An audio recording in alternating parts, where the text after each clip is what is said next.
All right, I'll give it a few more minutes. We're still waiting on some people. Cool.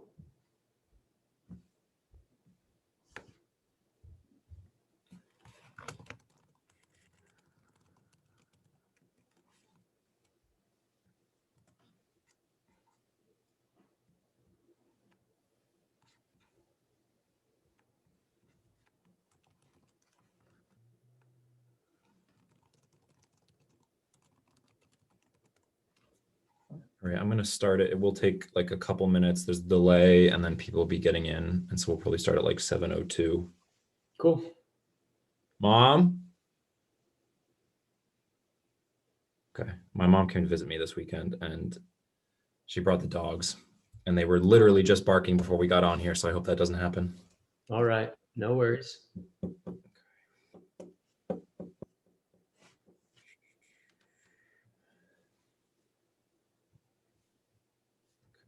We're live.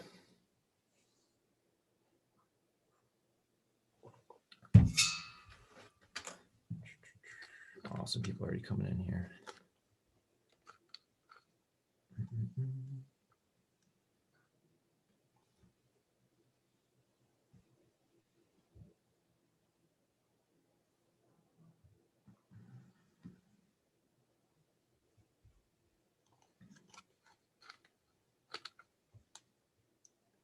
All right, hello to everybody joining. Welcome to the first ever live on the Sports Equality TikTok account. I'm super excited to have Collin Martin here with me, one of my personal role models in athletics, as well as being a queer role model. So I'm really excited to get this started and to have already a ton of people in here. So without further ado, Collin, if you could just introduce yourself, tell us who you are, what you do. Yeah, thanks so much for having me, Couper. Yeah, I'm Collin Martin. I play professional soccer. This will be my 9th year professionally coming up. I currently play for San Diego Loyal in the USL. So that's the league below the MLS. I spent the first 7 years of my career in the MLS. I spent 4 years at DC United, where I was a homegrown, and then 3 years at Minnesota United. And yeah, spent last year with San Diego, and I am going to be in San Diego for this year. So yeah, I'm from Washington, D.C. area, Chevy Chase, Maryland, for those that know the area. And I went to Wake Forest University for a year, played there, loved it there. And yeah, growing up, I played for Bethesda Soccer, for those that are familiar with some of the club soccer in that area. And then I went to go play for the DC United Academy. So I was there for like 4 or 5 years, and that's what kind of helped me become a homegrown when I signed with DC. Cool. So just we can get right into it. So first question, broad question is like, what was it like being a closeted athlete? And then you kind of start that like when you first realized that you were gay, and then how that affected or did anything to your athletic ability or any of your athletic opportunities. Yeah, I guess I'll answer the second part first. I think the first time I started to realize I was gay was around like elementary school, but it wasn't until middle school that I was like, oh, this is something I kind of have to deal with, you know, on a deeper level. And then in high school, I was in this like really shame-filled area where I was just like, all right, like this is kind of crazy. I know that I'm gay, but we're going to have to do everything we can to not make that a real thing. I thought at the time in high school, I was still going to have to marry a woman. And so that was a tough period. And then I'd say my first year of college was really tough too, because I wasn't really ready to start exploring my sexuality. And so it really wasn't until I signed my contract in DC and came home was I really ready to kind of like grapple with my sexuality completely. But I think, yeah, what was it like being a closeted athlete? It was tough at times because there was a period where, like in those high school years and those middle school years, where I had some teammates that were really dear to me, that were like my best friends, that would say certain language that would like that was really hard on me. And so I had to kind of tell myself, like, hey, that's just language. These are going to be your friends regardless. Whether you're not ready to tell them now, like eventually it will be okay. But it took me a while to get there. And then I'd say I was closeted for my first like 4.5 years in the league, and that was really tough for me as well because I was trying to obviously play professional soccer, but I wasn't quite comfortable with my own sexuality, and so um, I think I had to mature with that stuff at a rate that was a lot slower than my colleagues. I had never been in a real relationship before. I had never had some of these first experiences that a lot of our straight colleagues and teammates have already had. So I think if anything, you have some of your energy and some of your that's just taken away from playing the game. Yeah. So So when did you start to begin the process of coming out of the closet? Like when did you first come out to yourself, and then what led from that to ultimately coming out publicly the way that you did? yeah, I'd say in high school I really was like, okay, I'm gay, but I wasn't ready to tell anybody. But I'd say around my like second or third year, while I was playing with DC, I came out to my friends first, um, and it stemmed from like a traumatic experience.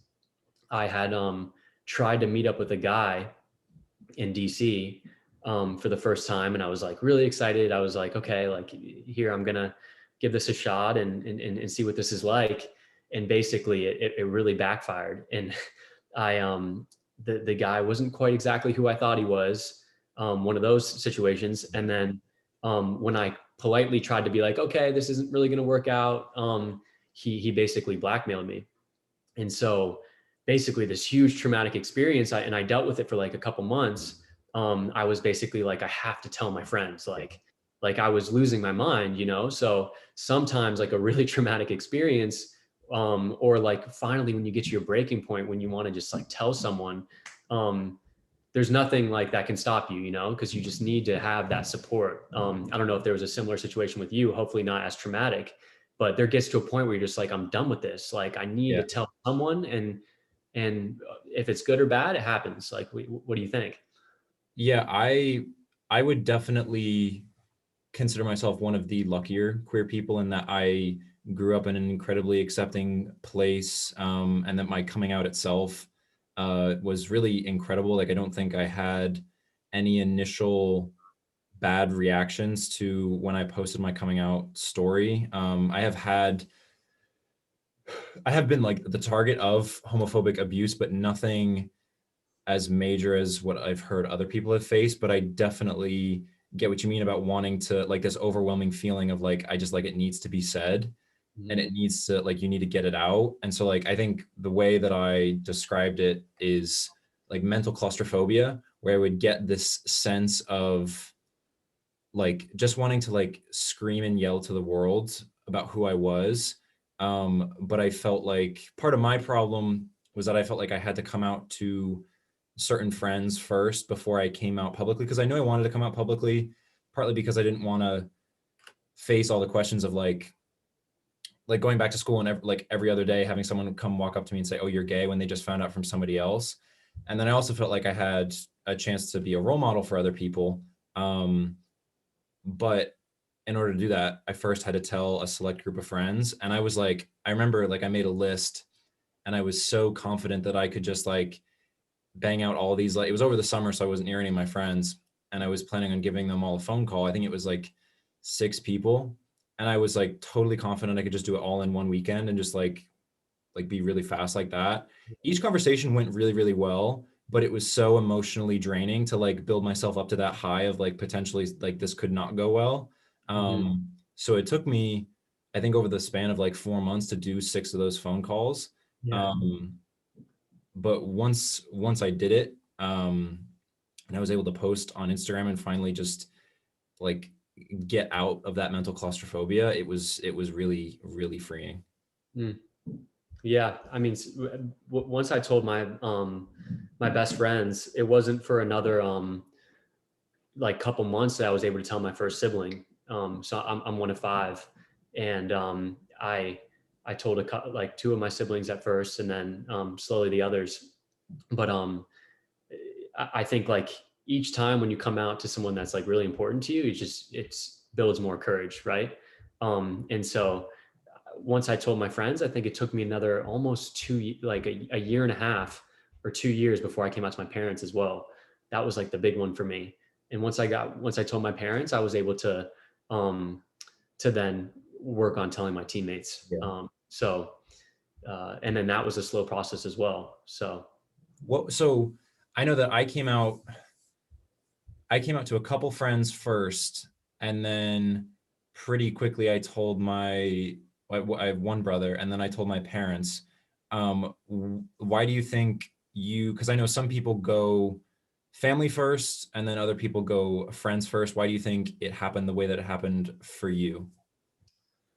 yeah, that's a good question. I think me and my friends have like a really special bond. And I really felt deeply that like at this point, anything I could ever say to them, they would love me. Yeah. And I think that was really special. And I knew that about my family as well.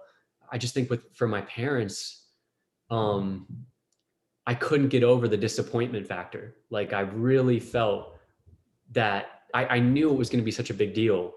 And like when you know something is such a big deal, it's hard for you to um, get to that point where you feel comfortable telling them, you know. Definitely. Um, it's been so much work with my parents, like since I've come out, but like it's been amazing. Like my parents are extremely supportive, and um, but it's taken time. It's Yeah. taken time to like to see each other, to understand, um, like maybe how I was feeling growing up, and like why I felt maybe isolated at times, you know. So I think for them it was like, oh, a lot of this stuff makes sense from my childhood, but also for me it took a lot of courage to finally tell them, because well, one, because I care about them, their opinion of me more than Yeah. really anything, you know. So I mean, yeah, telling them was a huge weight off my shoulder. Um, and yeah, like I said, it's only been better, like good things since, but Yeah. it's been a lot of work. Yeah. Actually a good segue to my next question, because one of the first things that my dad said after I came out to him was that he was concerned about how it might affect my ability to play professionally anywhere in the world. At that time, I was seriously considering going to Europe to play, and that was one of his concerns. So, Mm. um, my first question is just, when did you know that you wanted to play professionally, and then how did that kind of tie into your conflicting thoughts about your sexuality and how that might affect your ability to play wherever you wanted to play? Yeah.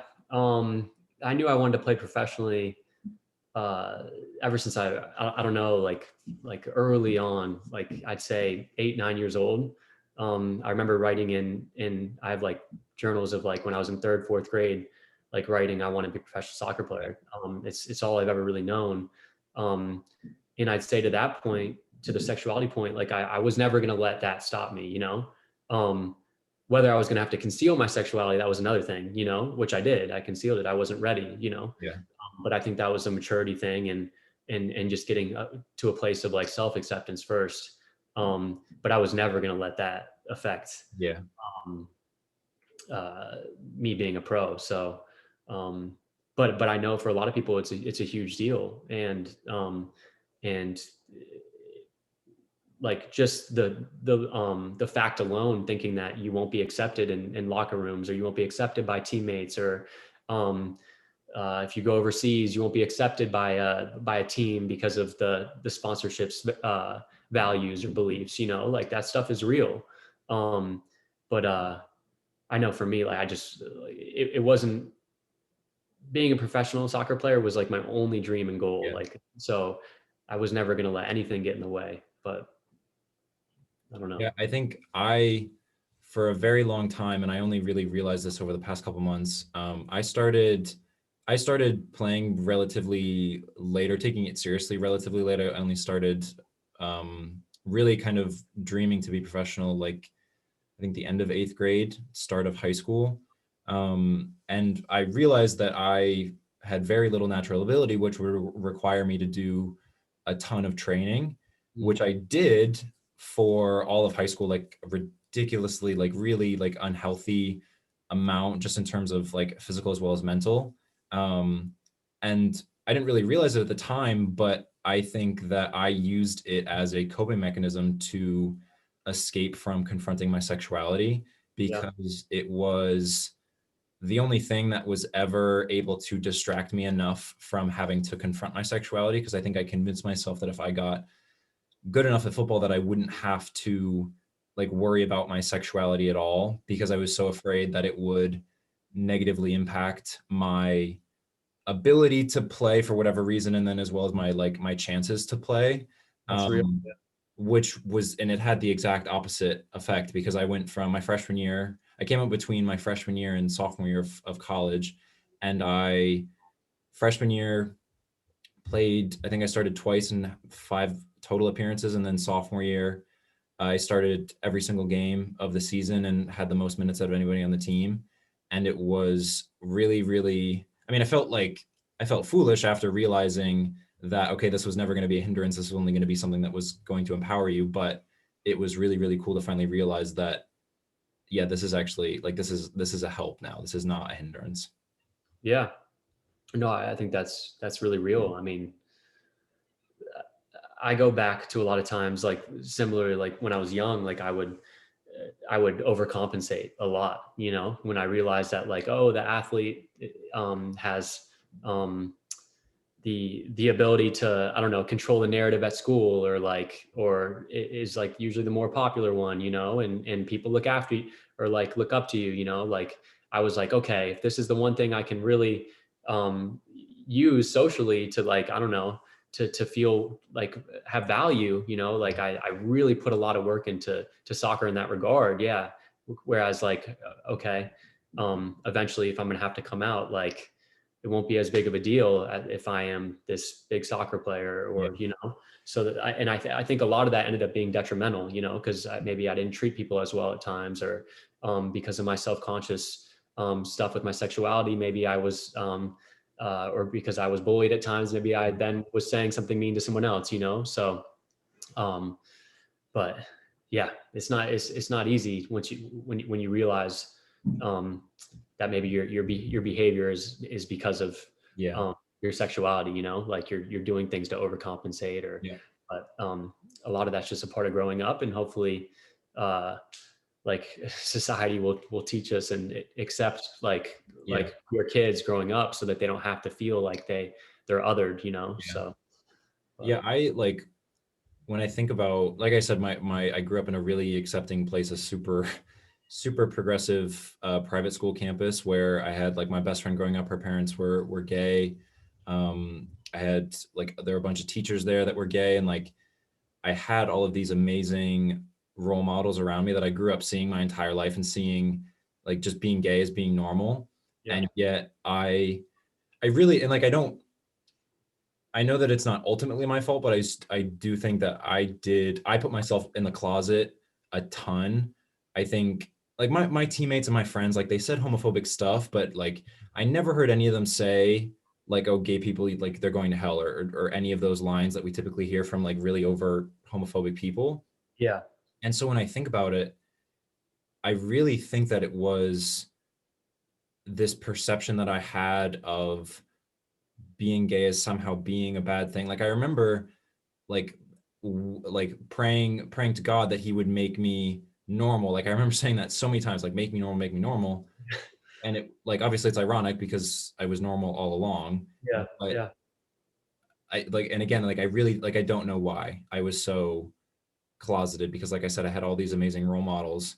But I think that's kind of important to understand too, because I think a lot of people, you know, even at my school, where they might look at me and say, oh well, you know, Couper is a captain and has his pride armband and everything, so therefore homophobia doesn't exist on this team, and anyone who feels comfortable coming out is going to come out. And I know that that's not true, because I was one of those people who was in the closet and had all these amazing role models and didn't feel comfortable coming out. yeah. Yeah, no, I mean, it's there's no perfect solution there, you know? Yeah. But, and like, I think that's an important point. Like, even though we do have these pride games now, even though we do have, a little more representation in some areas of our sport, um, there's still so much work to be done, you know? Like, Could you speak on, because I know that even still people don't quite get the importance of, because people are like, oh well, we don't need pride anymore, like you're forcing it down our throats, like we don't care that you're gay, so why have these in the first place? So could you kind of speak to that and why it's still so important? yeah, well, I think it is really important.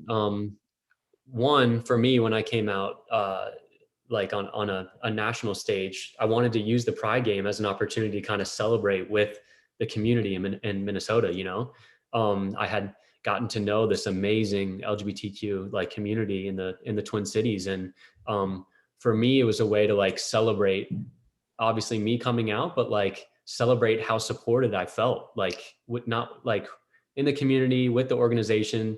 Um, and the reason I did is because of Pride Games and because of like the representation we did have at the club.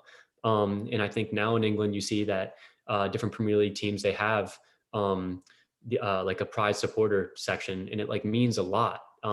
If anything, it means that like certain people can feel comfortable going to see a game. Yeah. I know that's not always the case. Like, it hasn't always been the case over in England or here. Or I've talked about how I haven't always felt comfortable at NFL games, going to stadiums, and for anyone to not feel comfortable, like I think that's it's just not fair. Um, yeah, the Pride game, not only as an athlete but like for fans, I think is huge. Yeah.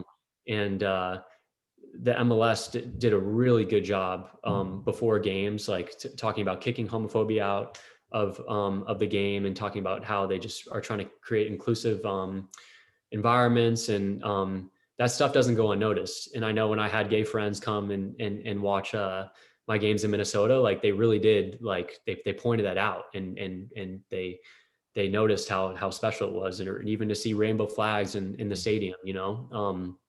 But but yeah, I think it's important. And on the darker side, like there's still so many people that are closeted that aren't coming out, you know. And so if we can have some more reminders that, you know, it's going to be okay, Yeah. and if we can have more straight allies say, you know, this is no problem, and come around the gay community, I think it'll be important, and hopefully will allow more people to come out. Yeah, I agree. Sorry, by the way, I look like a raccoon. I thought we had the lighting working, but it's kind of scary. But people will just have to work with it. I think what you're saying is more than making up, more than Okay. making Yeah, up for that. good. Um, my next question is just if you could speak to how being gay or being queer in general, how that has made you a stronger person, because I know that a lot of people, both straight and queer people, view being queer as somehow as a weakness or a weakening Mhm. experience. I know that I found that not to be the case, and I'd like you to speak on that because I think that's really important to remind people. Yeah, I think at a really simple level, when we grow up sometimes and we feel shameful about ourselves, and we find ourselves in the church pews praying, praying to God that we could just be straight. You know, there's so much shame there, and there's so much there's so much pain in feeling like in being othered, you know, and feeling left out and feeling different. Yeah, But when you flip the script and you realize, oh, you know, being different isn't so bad, you know, and being unique and really comfortable in your skin is not bad, and claiming your difference yeah, and claiming what makes you unique is really special. And so I think that for gay people, that's real, you know. When the light bulb goes off in your head, or when you feel that support from your family, or you feel that support from a friend, or when you first fall in love, like um, you're like, oh, this is all what I've been looking for, you yeah, know? And it can be dark at times growing up, and you could be, yeah, feeling like you want to pray the gay way, or yeah, whatever it is, you know. You could be going yeah, through a really hard time, but when you realize that, oh, you know, you are really special for the person you are, I think that's why we really like to celebrate our queerness, yeah, and what makes us special. yeah, yeah. No, I agree.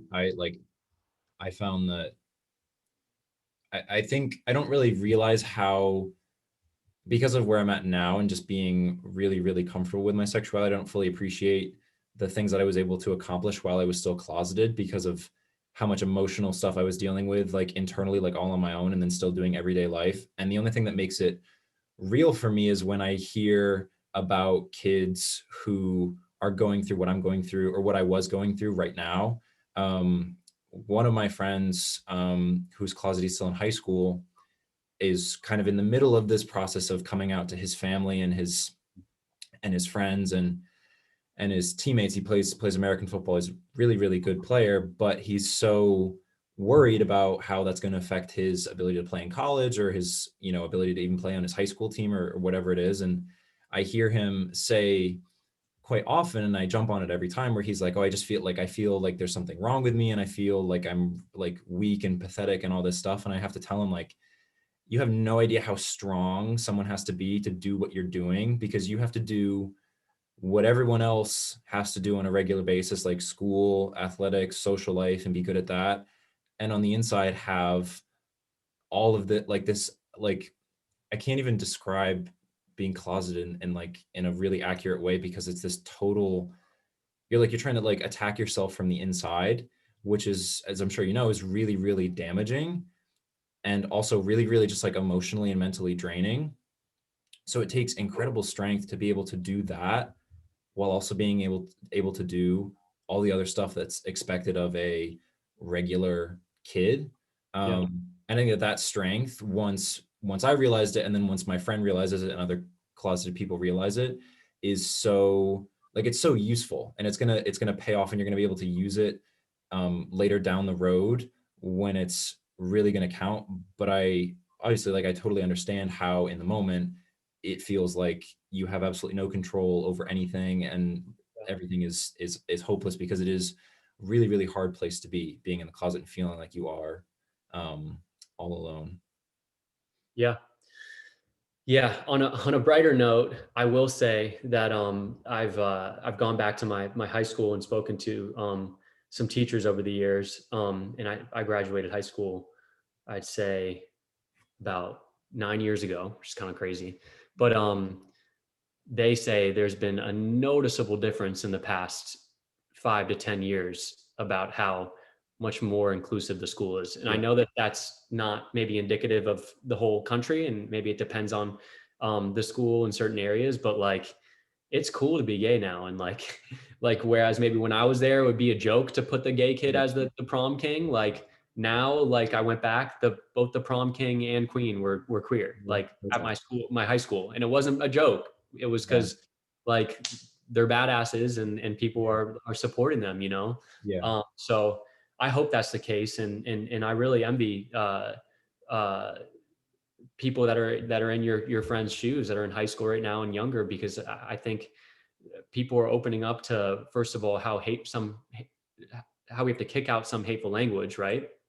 But also just like, yeah, I don't know, that being gay is cool. yeah, And hopefully, uh, yeah, we won't be having this conversation as yeah. much in the coming years, but obviously we do have some work. But I think it's definitely encouraging that you talk about how you finally felt comfortable coming out, after you graduated college. It was really going to college for me, because I was friends with quite a few of the women on the women's rugby team at my college, and most of whom were queer, and they showed me how, just how normal being queer was, and that it was like perfectly possible to be. And I remember, like, one of the first times the first time they asked me what my sexuality was, I remember, because I was still in the closet, I remember like scoffing at them and saying straight, because that mhm, had always been a question that had been asked of me, where I would, like, obviously, like, alarm bells go off where you're like, okay, you got to say straight, you got to say straight, but you also have to make it sound like it's like they're joking around. And mhm. then my friend, her name was Jonee, she was like, she looked at me and she was like, okay, like, I was just asking. And I realized that she was literally just asking. Yeah. It was really cool, because I'd never had it asked in that way. And then I look at, like I said, like, I felt comfortable coming out in college. And now the fact that my friend Ryan feels comfortable, I mean, he said that he wants to come out before he graduates.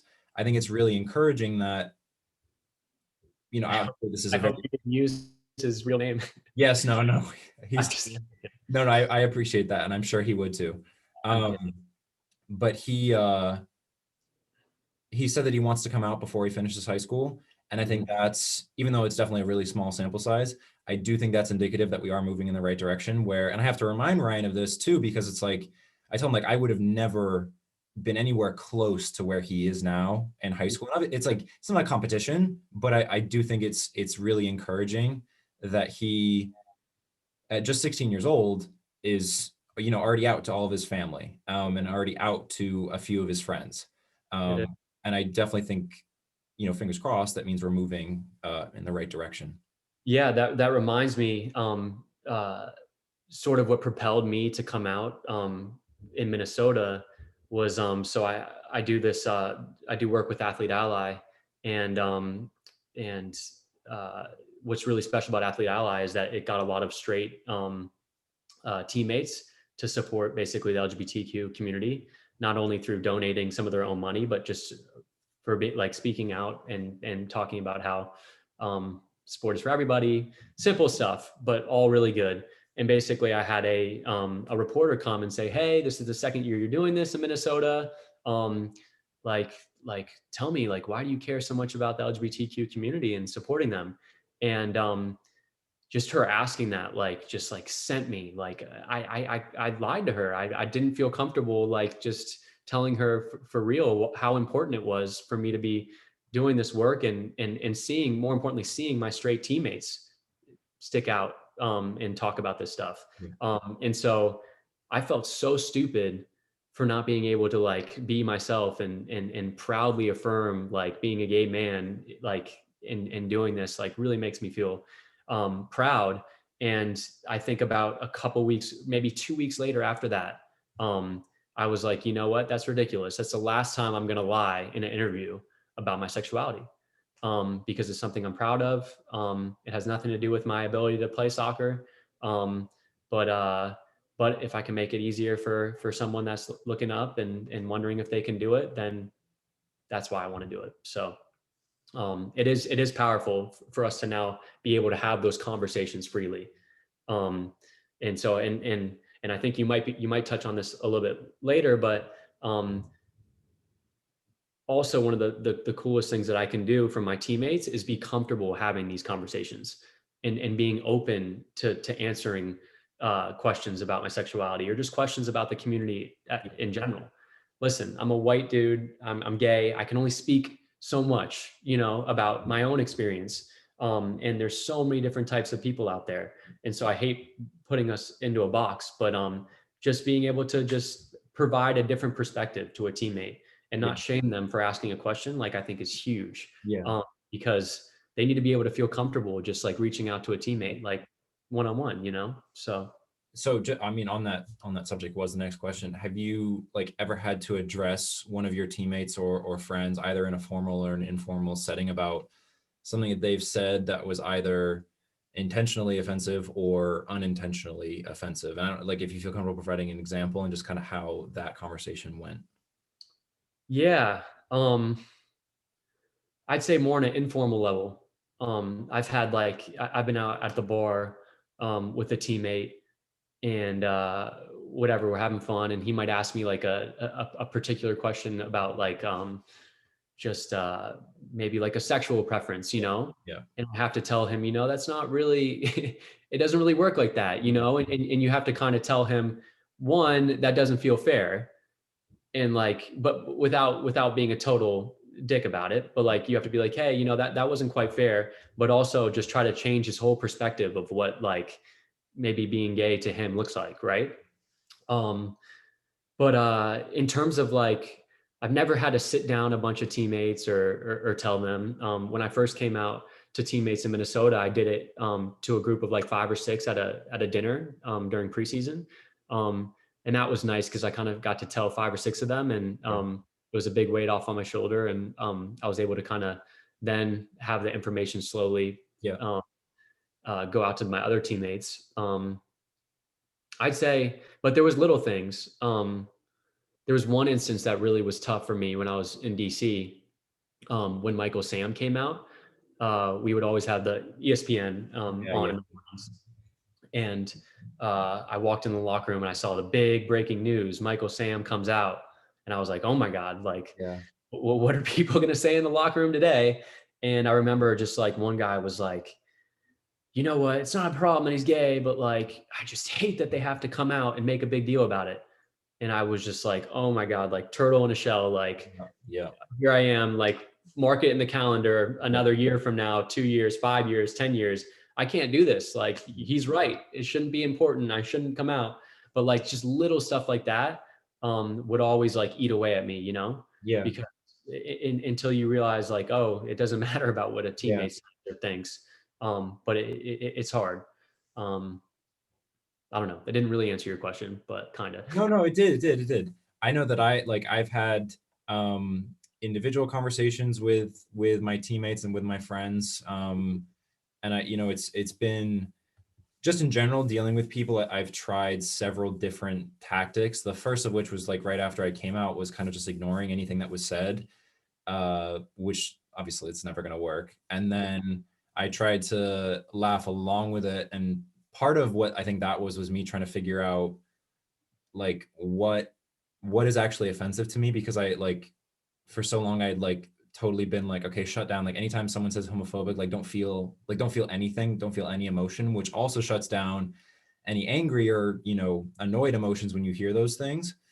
um that didn't work. And then I do think that this is the better way to do it, is to, because like I don't think people are going to get very far if you just like, obviously homophobic people are wrong, but we're not going to get very far by just telling them that. We actually have to, and obviously it's not good that we have to, and we shouldn't have to, but it's going to go a lot better if we like the way that I think of it is I want to be a teacher once I'm done playing. So this is the perspective that I come at, is where like challenge the way that they think rather than trying to change them, because like I'm not going to change people. I can only challenge the way that they think so that they can change themselves.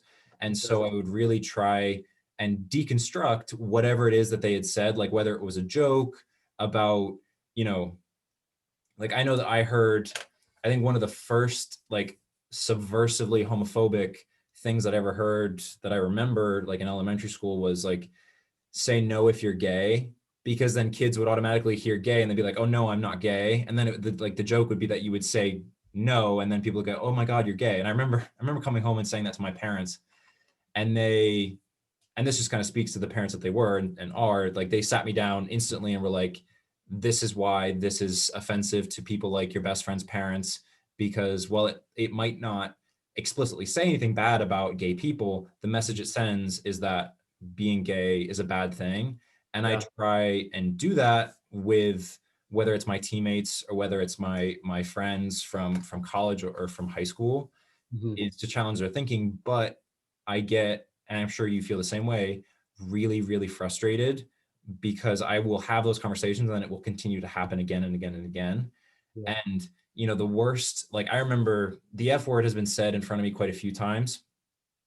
And what's been so frustrating is I will hear some of my teammates or friends or whoever's saying it, they will say, like, oh, like I'm so sorry, but like at least this gives me an opportunity to get it out of my vocabulary.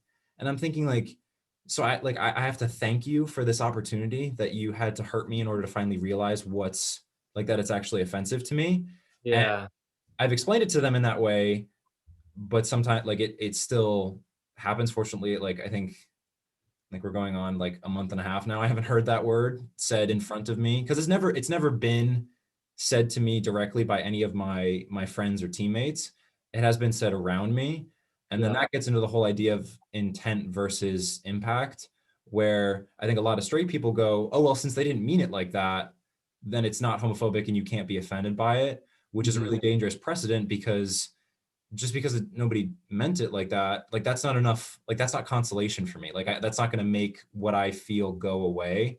um and I think that's really important for everyone to understand, is that there is a difference between intent and impact. For sure. Yeah. No, I agree. um I had something else I wanted to ask you. It was related to this. Damn it.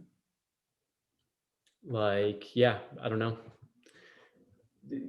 I guess to add on to that, it's tough. Like I feel like you have to pick and choose your battles at times. Like I have a teammate that comes from when I was in Minnesota, that came from a really different background of mine than mine, and in a country that was really homophobic. Yeah. And um, listen, I couldn't change his views with just like a flick of the wrist or whatever, like there was nothing I could do that would like just be like, oh, that's okay if Colin's gay, but I had to just try to be a good person and, Yeah. and just to be a good teammate to him. And hopefully he was able just to see me as just a normal dude, so I think there's times where you have to sit someone down and be like, hey, what you said there wasn't right, and you have to stand up for yourself and also educate. I think it's really important to do that. Yeah. But yeah, it's tough because also you want to make sure you're protecting yourself and Yeah. not feel like you're going out of your way and wasting all your energy Yeah. trying to change people that are just, I don't know, lacking a lot of growth in that area. Yeah. But Well, and then not being willing to grow too, yeah. I think is a huge problem. Like um, I have a few teammates who come from parts of the world where, Mhm. being gay is illegal. And I've had Yeah. conversations with one of these teammates in particular about kind of his perspective on, where he's come from and where he is at now. And, to his credit, he's been really, really, I don't think patient is the right word, but he's done a really good job of listening to me and letting me speak my piece. And have had conversations. He's Black, and I relate, you know, what he feels when someone says the N word around him, when a white person says that, to what I feel when someone says the F word around me, Mhm. without comparing the history of the words or the history of the oppression or anything, but just simply like at the base level of that word being, both words being a derogatory term that is used far too often to degrade people, but then also used in like a flippant way, not with the intent to degrade people, but it still carries that same weight. Yeah. And to his credit, he's done a really, really good job with me. And again, like I want to be careful of praising straight people for the bare minimum, but I do think it is important to acknowledge, especially someone coming from a place like the country where he's from, to where he's at now, and is really, really cool and comfortable with having these conversations with me. I Yeah. think it's really important that we, again, well, we shouldn't have to, that we are willing to have those kind of conversations with our teammates, whether it's a group or whether it's just one of them. Yeah. I'd also add on that I think there's power in knowing that you're not going to be able to um, change everyone, and that there's going to be people that just hate you for no reason. Yeah. And knowing that and not caring about it, well, obviously you want to be able to change people's minds and educate people, but in terms of not hurting yourself, not feeling less than or making it occupy your mind too much. Like there are going to be people out there that just are going to be so hateful to you at times, but you can't let it get to you. And you have to be above that and just know that those people's opinions don't affect you, and they might, but you have to try to be strong. I get the question asked, like, sometimes when I'm talking to English reporters, they ask like, would um, crowd abuse be a really big issue for you? Or they ask like, was fan behavior ever a big issue for you coming out? And to be honest, it really wasn't. Once I had my family and friends support, and then my teammates support, which was huge in the clubs that I played for, like I really cared about the relationships of my teammates and the people at the club. Those were the things that mattered to me. Whether someone at the stadium was going to be like not accepting of me, or maybe eventually, or would even say a bad thing to me, that was never going to keep me down. Yeah. So I just hope that that, I don't know, anyone that's watching won't let the odd person keep them from Yeah. on the right path and growing and knowing that whatever hateful thing they say, like, just don't let it get to them, you know? Yeah, I mean, I know that for myself, I am definitely worried for this fall in terms of what I am going to receive, whether it's from an opposing player, whether it's from a fan, because I'm sure you know that sexuality is very low hanging fruit when it comes to like chirping or whatever it is during a game, whether that's from a player or a fan. And then I know that while I don't necessarily present stereotypically as queer, I think given my, especially with the stuff that I'm doing with sports equality and having my coming out story published on Outsports and all these things, making myself more public, which I knew this was going to happen, obviously, and I knew that I was doing it to help people, but I am worried about it getting back to, because like I have friends on other teams in my conference, who I follow on Instagram and everything, so I'm sure, well, like maybe they won't let it get out to be a bad thing. I'd still do worry about it happening.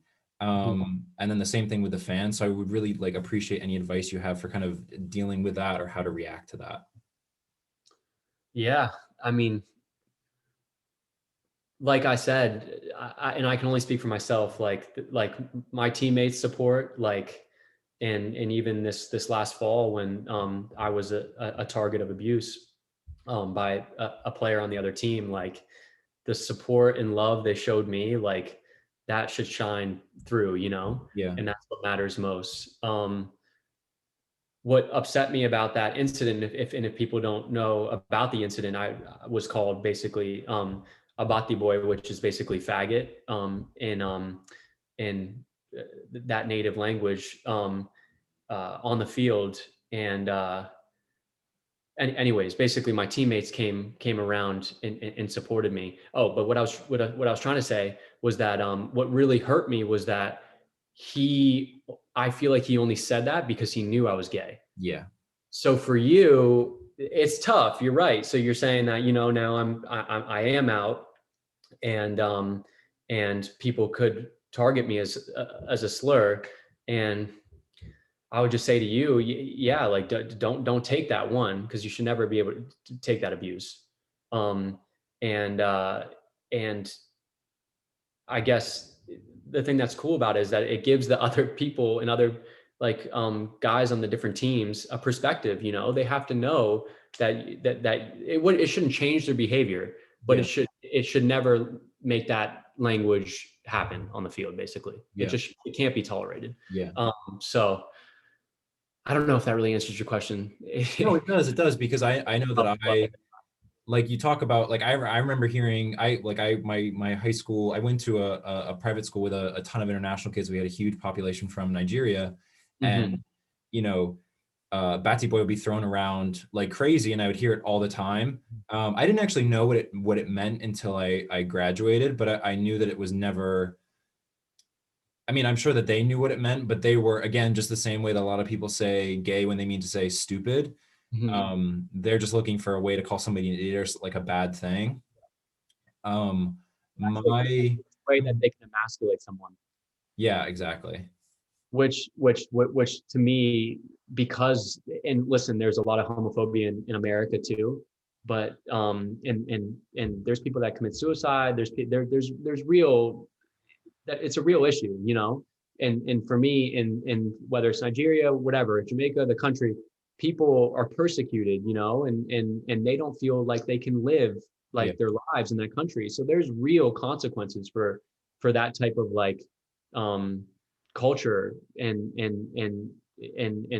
use of word, you know. So like, and it's not necessarily any worse than like maybe faggot, but like um it's hard hearing that, you know, because yeah, like it's it's like the same message. so demeaning, you know. It's almost demeaning on like a more level, I don't know, worse level, No, yeah, because they definitely. don't view you as human. I don't Yeah. know, but No, yeah. and I think my another one of my concerns that I forgot to mention was not only players and fans, but also the referees. Because is it true that the one of the I think the head referee who ref your game said he didn't know what Batty Boy meant, so that he couldn't take any action?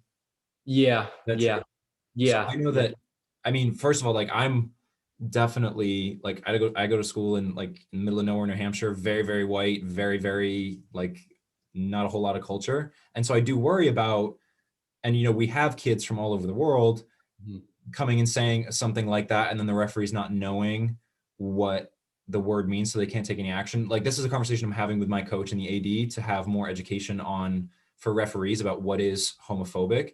Do you know Yeah. if the USL has done anything to kind of increase the education that referees have to go through to be educated on what is and what isn't homophobic?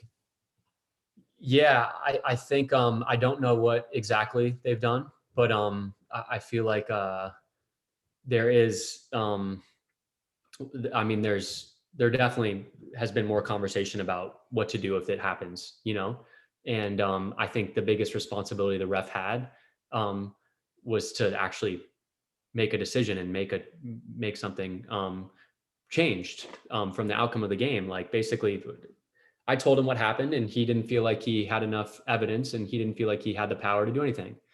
And to me, that was where there was a wrong, Yeah. because there's nothing done um, to admonish that behavior, Yeah. and that's what our team did. We said, hey, either the player can admit to it and maybe sub himself off. The coach can maybe say, hey, you know what, I'm taking my player off if that's what if that's what happened, that's not right. Or the referee has to be able to obviously, it's tough, he didn't hear it firsthand, but he has to be able to trust the person, Yeah. but obviously, I don't think the referee even knew I was gay. Like, maybe I don't expect him to, but like, Yeah. it's tough. There has to be a trust thing there, Yeah. and the referee at the end of the day has to make the best decision Yeah. based on the facts that he has. Yeah. So um, I think that all stays true, and but I'm sure the league has done a lot of work in terms of making sure the Yeah. right things are done next time that happens. So. So when you guys made the decision to walk off the field, like, whose decision was that ultimately? Like, was that a team decision? Was that Landon's? Was that yours? Yeah, it was a team decision. Landon was pretty adamant that he wanted to walk off the field because he was pretty well. First of all, the team had no idea the conversation between him and the other coach, Yeah. and so he shared that with the team. And personally, it was already bad enough having Oh to deal with yeah. the whole situation, but hearing that the coach was talking like that really made me even more mad. So and I think even my teammates hearing that, they immediately were like, what? Are you kidding me? Like, that's totally unacceptable. And so basically they thought, unless something, that's what we agreed upon. Unless something was done to the player, red card, taken out, something, we're going to walk off the field. Yeah. And so we told them that's what we felt. And personally, I wanted to continue to play because it was like the last thing I ever wanted to do was have my sexuality impact a game, like Yeah. literally my nightmare. But at the end of the day, my teammates were like, we're doing this. We're sticking with it. We're going to support you. It's totally unacceptable. And they didn't do anything about it. And so we walked off the field. Yeah. Yeah. So that's where I give Landon a lot of credit for giving the team the ultimate say. And then my teammates for, I mean, doing the ultimate sacrifice. Like, but we didn't know what the result of was the other game. Potentially, if we won, we could have been in the playoffs. Yeah. And they're like, it's more important to make a stand for you Yeah. as our teammate and make a stand for the greater good than us potentially making playoffs. So it was a huge stand from my teammates. Yeah. And if there's anyone watching this, I hope that's the biggest takeaway they have from this, is that, like, there are amazing people and amazing teammates out there, and they are there to embrace you when you're ready to come out to them, or even now. And you have to just give them the ability to hopefully see you Yeah. for who you really are. So Yeah. I still remember like watching the video of Landon and the other referee or the other coach talking, and I remember Landon's face when whatever one of the, like, I think the most one of, like, I know the coach said a series of ridiculous things, but I remember Landon like turning around and he had this absolute expression of like total like bewilderment and shock that somebody was capable of like fully saying those things out well, loud. I think it was when the coach said, oh, it's a part of the game. Yeah. Yeah. Or how he said, how long have you been a part of the game? Yes. Yeah. That's what it was. Insinuating that homophobic remarks are just a part of the game. Yeah. Yeah. That you need to just to deal with Yeah. homophobic remarks. And that's just part of the game. Which the sad reality is that yes, it has been prevalent, but no, it's not just a part No. of the game. No. And I think the coach learned that the hard way. Yeah. And I think though there was a lot of education there Yeah. um, for some of the people involved. Yeah. So Um, and then I know that Junior Fleming was the name of the guy who's on the other end of this whole event. I saw recently that he had signed for Birmingham Legion, and then I read an article that said that um, you and Landon had spoken either with Jay Heaps or just the club directly. So I'm wondering how much you can tell us of like what that was like and what it's like to give someone a second chance, because I know that there were parts of the queer community that were like totally calling for Junior Fleming to be banned from, you know, any league in the US. So I'm just wondering if you can speak to that. no, that's the last thing I would ever want, for someone to be banned and not able to play the game we love. I think it was important that there was repercussions. And I think not being able to play the rest of the season was a fair uh, judgment of the incident. But in terms of being able to continue to have his livelihood and provide for his family doing what he loves, that's the last thing I would ever want, for that to be taken away. Yeah. And listen, we've all had second chances like throughout our lives for different reasons, or different things, and or later on in the future, if I say something really ignorant, and I hope I'll have the chance to right that wrong, and so for me, it was a no brainer. I wasn't gonna to try to ruin his career. Yeah. And I think it was really real when it happened. I think he did get a lot of backlash for it on social media, and that's the harsh reality these days, is that there's a lot of hate regardless of what happens, right? Whether whether I'll continue to have homophobic hate, or he'll have some people that maybe wanted him to die, so like there's real hate there, and I think that we need to move beyond that.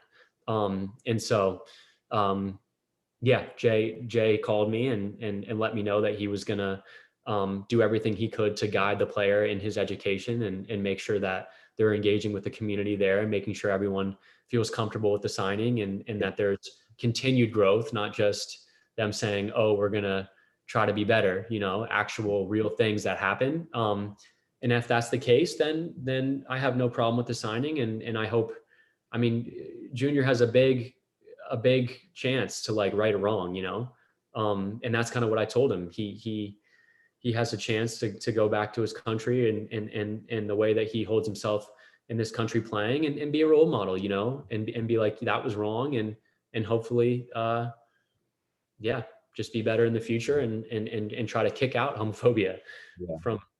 So yeah. Last couple questions here. My first is, again, this is kind of more geared towards me, but any advice that you'd have to someone looking to go to the next level, whether that's from an academy or from college looking to go semi-pro or eventually professional? Yeah. Yeah. Any advice? That's a hard one. I'm bad at that. Okay. Whether it's like technical ability or something more mentally or whatever it is. Yeah, I'm big on the technical stuff. Like very, very, very simple fundamentals of the game. Like you can never get past that stuff. Like receiving the ball, like proper shape of your body receiving the ball, like checking your shoulder, little stuff. Like when you take your touch into space, like way to pass, like all those little things, they really add up. And so like I mean, Johan Cruyff says like I'm going to butcher his quote, but basically he says like soccer is a very simple game, complicated by people or whatever, Yeah. like, but so there's very simple things that you can do well, and you just have to do them over and over. Your Right. first touch, passing, being Yeah. able to pass the ball with all different, you know what I mean? You can constantly be working on those things. And then the other stuff, like the physical stuff, like being fit and constantly trying to be stronger, those are stuff hopefully that you can really work on too. Yeah. But everyone can constantly. I'm still really trying to get stronger and fitter, and it's 9 years professional. But I'm also trying to have a better touch, Yeah. and I've been playing soccer since I was 3 years old. So we can all get better. But Yeah. Awesome. Um, Last couple questions. I would love it if you could share your best moment of your career so far, and then your worst. And then to make you feel better, I will also share my best and also my worst moment, which is pretty bad. okay, yeah. Um, Best moment ever, walking onto the field after my coming out. I was subbed on against Toronto and Minnesota, and the crowd gave me a standing ovation, and I was like, oh my god, like it was really crazy. And I remember I saw Michael Bradley, the captain of Toronto, in the middle of the field. He like looked over at the sidelines, like who is about to sub in? Like what is going on? Because he was like he's never. It was very rare. Yeah. So to me, it gave me goosebumps. And um, if I didn't already know that I made the right decision, it made me feel like I made the right decision. And just my coming out in general, I feel like that some things are bigger than any accomplishment I've ever done playing soccer. So I'd say that. And then why don't you go first, and I'll think about my worst. Okay. Um, my my best moment of my career, I think I have I have two. I think one is actually I was technically coaching at the time. The one where I was technically a player is when I sophomore year, no, not sophomore year, this past year, when we did our photo shoot for like for media day, and I had asked my coach if I could wear the pride armband that was given to me by my best friend in the photo shoot. And I like I mean, he said yes. And then being able to put that on and just like walk around, we did it in the gym where it was, and there were like a bunch of other teams there. And I felt the proudest I've ever felt just to be able to wear something that made it so obvious, because for so long I had been like desperately avoiding anything that could potentially brand me as being queer. And it was so empowering to be able to just walk around a super, super public place of people, full of people whose opinions I don't necessarily value all of them, but like since we all go to school together, they all have some impact on me. Yeah. And then just to be able to like to take the picture and then just to exist in that way, like so publicly, Yeah. was really, really awesome. I was really disappointed that I wasn't able to do that um, in a game this past fall, but hopefully in the spring, or definitely really hopefully in the fall, I'll be able to do that. And then the other moment comes from coaching, which I wasn't like technically a coach, but I have a very good relationship with my high school coach. And I would go back to catch as many of their games as I could. And so my sophomore year, I mean, the time that I was at my high school, we really were not a very good team, but my coach and I agreed that what I did and what my class did as seniors, we laid the groundwork for like a lot of success. So my senior year in high school, we only won 4 games, but then the year after that, the team made it to the quarterfinals, and Right. then the year after that, they made it to the semifinals. And I was actually able to go home to watch them play in the quarterfinals of this past year. And I remember it was at home, and so like I think they went 1-0 down, and then scored with like a minute or two left in the 90. And then I remember I hate how here in America the clock counts down, but anyways, the buzzer went. I remember like sprinting, like crying my eyes out, and like running and like hugging my friend who was still on the team at the time, um, because it felt like such like finally I'd gotten the validation of all the hard work that I had put in when I was there, that I didn't necessarily get to experience myself, but it was almost as good. Yeah, that's awesome. That's awesome. I'd say the low for me would be injuries. And then another piece of advice, like my only goal ever, like, was to be a professional soccer player, or my dream, you know. And once I reached that, I failed to like have goals beyond that, you know. Yep. So Yep. like, I'm not a big goal guy, obviously, but I think it's important to have certain things in sights, but then like never settle, you know.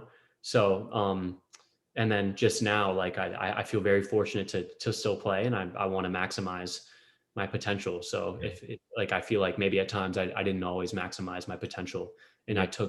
I took things for granted, took Yeah. opportunities for granted, um, and so that's just something that I have to live with. Yeah. But hopefully, I can try to make more positive Yeah. memories over the next couple of years. But Yeah.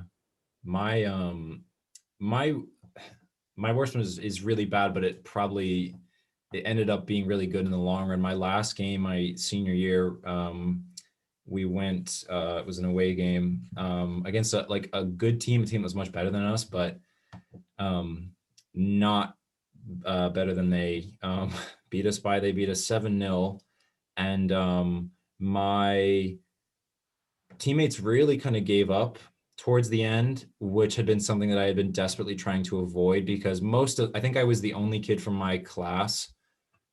I think I'm the only kid in my class still currently playing college soccer. So I knew that the dedication wasn't there to go to the next level, but I was hoping that there would be enough dedication to like at least like bring us to the finish line. And, they were all aware that my current coach now was going to be at that game to watch me play for the first time. And I was really, really hoping that they could, at least not fall apart the way that they did. And I think it was only like 2-0 with like 30 minutes to go. And then the end obviously was really, really bad. And I I think at the moment I was really pissed at how I played because like as I played center back then and I still play it now. As a center back, anytime you concede 7 goals in a game, you didn't have that great of a game. But I think I showed enough in that game that my coach now felt comfortable recruiting me and has now gotten to me to this really, really awesome place of where I'm at now. Which is nice to look back on something that I still wish had gone differently, but it ended up being something, or at least turning into something really, really good. So that's good. yeah. Um, well, we've gone over the time that I said I would keep Collin here. So I think we're gonna end the live here, but thank you, Collin, very, very much. I thoroughly enjoyed this, and I can tell just by glancing at the comments that what you said and what you shared has been really, really powerful. So we really appreciate you taking the time to be here with us. Yeah, it's been really nice to get to know you more and hear your story as well. So you're doing really good work, and Sports Equality is doing really good work, and I, uh, I hope, yeah, people that are watching this know that there's a way forward in any way, in anything you want to do in life, but especially sports, and stick with it. And yeah, this has been fun. Thanks for having me. Yeah, thank you. All right, hope everyone has a good night, and we'll see you in the next one. Bye. Nicely done, dude. That was really good. Awesome. That was really good. Sorry, I wish I didn't look like a No, it's raccoon. okay. It's okay. It's okay. No, I really was looking like a raccoon. I noticed it like 15 minutes in, and I was like, "Oh, this is terrible." But um, I'm still Is getting that why used you to looked it. up at the ceiling? Yes, because the Okay, light. yeah, I was wondering. I was Well, I wondering. also looked up in the ceiling when you said something about God too, which was hilarious.